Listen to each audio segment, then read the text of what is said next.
Shqeqoni, nëse ne jemi familiarizuar me këto probleme, do me thonë nuk është koha për ngritjen e shqetësimeve.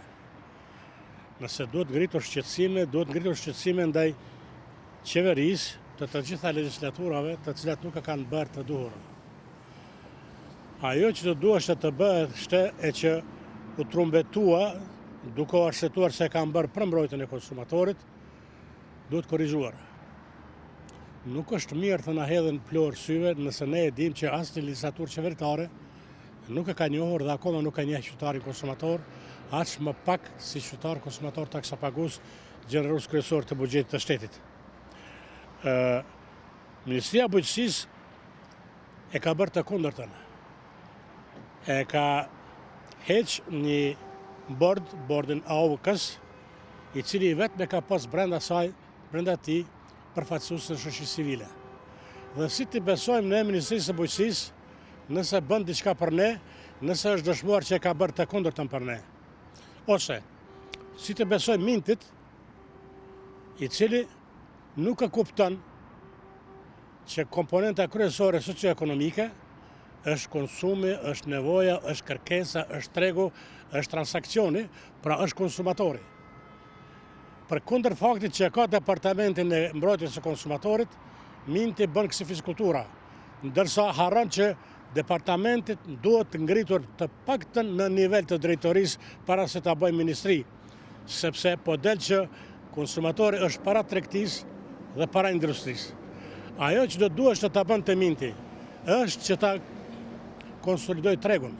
Po të kishim ne treg, e do duhet të kishim treg masi kemi Ministri të Tregtisë, tregu do të vepronte si rregullator çmimesh dhe si rregullator furnizimesh. Erdhëm te furnizimi. Kam thënë, po e them me lejen e juaj, po përsëris, se ne nuk kemi diplomaci ekonomike. Kështu më popullor që gjithmonë jam angazhuar, kam thënë se ne me asnjë shtet me të cilin kemi raporte të mira tregtare, atje nuk kemi asnjë përfaqësues tregtar, konzull të tregtisë ose konzull komercial, siç u ndryshe. Do me thonë, ne importojmë gjithçka, importojmë edhe çmime të fryera, importojmë edhe inflacionet të shkallës së lartë, sepse edhe kësaj qeverie, si qeverive të mëparshme, i konvenojnë çmimet e fryera artificialisht, sepse kemi buxhet konsumues. I konvenon buxheti konsumues.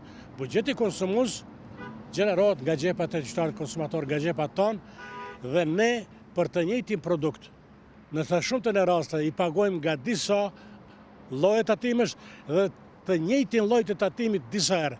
Do me thonë, jemi skajshmërisht të eksploatuar, dërsa këta trumbetojnë se po e bojnë për ne, nuk po e bojnë për ne. Nëse jemi të pasigurt, një prej hapave që duhet ta bën te Ministria e Tregtisë dhe Ministria e Bujqësisë së bashku me qeverinë, do të duhet të ta anulojnë AOK-n.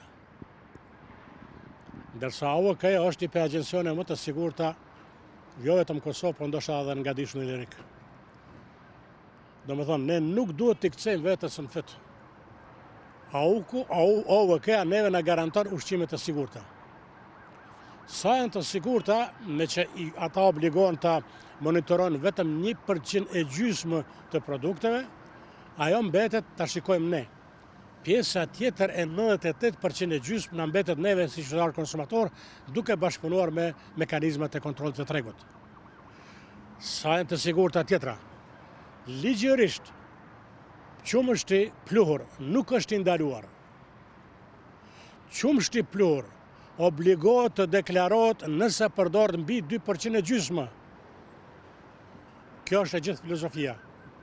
Pra, për mua, si konsumator, është njësoj abuzimi njëjtë, sikur ta përdorim qumshtin pluhur mbi 2% e gjysmë e mos ta deklarojmë, ose si ta përdorim qumshtin si të pritës teknologjike gjatë prodhimit të djathit, të ajkës, të kosit, të jogurtit, të dhallës ose të ajranit.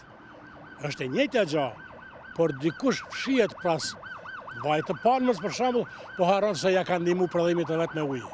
Nuk është me vend, është populizëm dhe është politizim, nuk është politikë. Pra po kthehem, nëse ata thonë se kanë bërë për mbrojtjen e konsumatorit, paraprakisht do duhet të ta bënin një konsultim me ne. të dëgjoni nevojat tona, ankesat tona, kërkesat tona, shihet tona. Kjo nuk është bërë kur nga asnjë legjislaturë qeveritare. Ne i shërbejmë qeverisë si një mije eksperimental ose si një gjep rezervë ku ata do të marrin parë sa ka nevojë.